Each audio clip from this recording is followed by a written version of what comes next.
Hello and one and all, and welcome back to yet another movie review. And this time I shall be doing a spoiler review on Spider-Man No Way Home. It has been out for a while. Hope you guys were comfortable during this time seeing No Way Home. But if you've not seen the film, don't watch this video. I'm going to talk about spoilers with this. This is going to be non-stop spoilers throughout the movie. So if you've seen it or if you don't care and you just care about supporting me, even though I don't really trust people to spoil things for themselves, welcome anyways. So this film right off the bat, it picks up right where Far From Home left off. J.K. Simmons is there and all he reveals Spider-Man's identity. Well, Mysterio does as well. It's just that J.K. Simmons was announced in the news as well. The police are after Spider-Man. Oh yeah.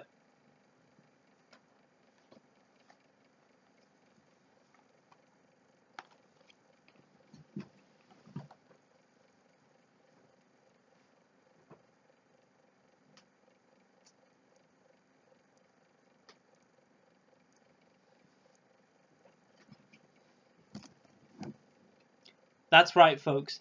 Daredevil is in this movie. Yes, he is actually part of the MCU, just as you thought he was only just part of the Netflix series. Yes, Matt Murdock is in fact part of the series. So good to see Charlie Cox there. And I should possibly do a review of the series, review all 3 seasons in one video at some point of Daredevil. It was great. He was basically Tom Holland, Spider-Man's lawyer, pretty much. And so later on throughout the film, Peter Parker eventually goes off to see Dr. Stephen Strange, who is dealing with this spell, the multiverse of madness, and pretty much with the villains are involved, and goes off to the highway road and everything, and Dr. Octopus is there. Hello, Peter. And realizes that it actually is not the Peter Parker that he knows. And heck, even Peter Parker, played by Tom Holland, doesn't know that either. And you also do get to see Green Goblin in there. It was so good seeing Green Goblin in there as well, played by Willem Dafoe. And then you do get to see the other villains like Sandman from Spider-Man 3, Lizard from Amazing Spider-Man 1, and of course Elektra from Amazing Spider-Man 2. Not Elektra, excuse me. But it's great seeing all these villains. They're basically trapped by this cell that I think Doctor Strange has made. I'm not too sure, but and I love the sequence where Doctor Strange is putting Spider-Man out into Peter Parker out of his body. He's technically still himself, and they have a really good fight scene. It was handled really well. Like there's trains, there's Inception, Doctor Strange vibes to it. It looks really cool, and I just really loved how it all played out in the film. And later on, we do get a bit of a moment in the film where Aunt May, she dies. Yeah, in the Sam Raimi films and the Mark Webb films, Uncle Ben pretty much dies as well in those two, and in this film this time it's Aunt May. Like the first 2 Spider-Man films, were pretty much Peter Parker just beginning, and now he is the Spider-Man that we all know and love. He's trying to get over things, and later on we do quite possibly the biggest fuck yeah moment, where the MCU moment where you're just like, F yeah. Well, these two moments are probably the moments of this film. So MJ and Annette are making this portal, and they think it's their Spider-Man. Then as soon as he pops in, takes off the mask, and oh, it's Andrew Garfield. Andrew Garfield makes an appearance in this film. Like, it was like, ah, just that put me in so much hype. And just, although I wasn't a fan of his movies, he was really good in this movie. Like, Andrew Garfield really surprised me. And honestly, if they make another Spider-Man solo film with just him, sure thing, absolutely, why not? As long as they're better than those first two films. I know there's fans of those movies, and that's fine. I personally am not a fan of them. If you've seen my review of them, you know what I think of them. And I do love the moment where he's trying to prove to Ned and MJ that he is actually Spider-Man. You know, he's crawling up the ceiling, and they open up a portal and try to get their Spider-Man back, and it's Tobey Maguire, a random guy. But there you have it, guys. Tobey Maguire and Andrew Garfield are actually in this movie, along with Tom Holland. There you have it. All three live-action Spider-Mans are in the movie. Like, oh my god. Like, they have so much chemistry going on together. Like, whenever Andrew Garfield is helping Tobey Maguire with his back pains, and I'm just like, my god, this is good. Like, this hobby is pretty cool. I'm so glad to be a movie fan. Just, this is one of those things that you just don't get anymore. This is like the first time we've had a live action thing where you get to see three characters the same, only just different actors. And of course you do have the big battle, and I love how they name each other. Tom Holland, Spider-Man 1, Tobey Maguire, Spider-Man 2, and Andrew Garfield, Spider-Man 3. You know, you get the point if you know what I mean. And they do have the battle with the other bad guys, and I love how each of the Spider-Mans interact with their own villains. Like with Tobey Maguire interacts with Green Goblin, Dr. Octopus, and Sandman, and how Andrew Garfield interacts with Electro and Lizard. The villains in this movie were really, really good. I loved the villains in this movie. They were so good. Oh yeah, one thing I forgot to mention earlier. The way they handle Green Goblin's mask, that was one issue I had.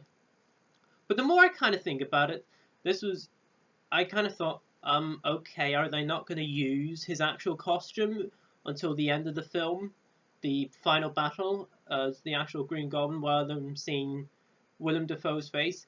But the more I actually kind of think about it, it is kind of a nitpick I did have. I'm kind of over it now, honestly, guys.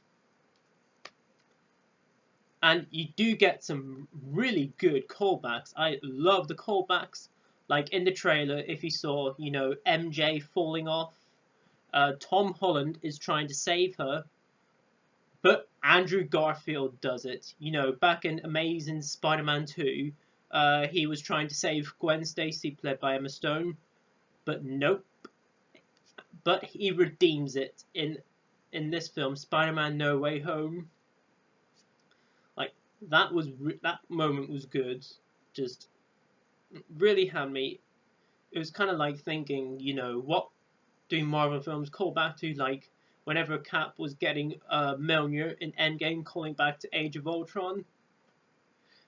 Well, this film is another example how Marvel films call back other Marvel films.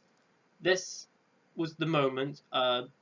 Andrew Garfield saving the Tom Holland MJ. That was just good.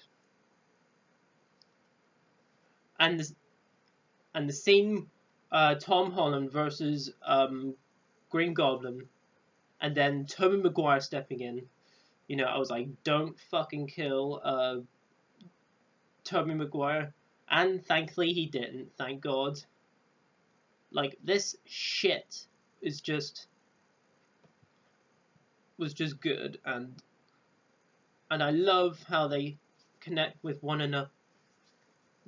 Unfortunately, you don't get to see Kirsten Dunst in this film, unfortunately, but it was just mainly about the villains anyway. But you know, my God, seeing Tobey Maguire and Andrew Garfield was just a dream come true. Seeing 3 Spider-Mans in one film was just a dream come true. And if this was the last solo Spider-Man film with Tom Holland, I wouldn't mind it, you know. But I'm glad that there are going to be more films anyway. And we'll get into the next scene a little bit.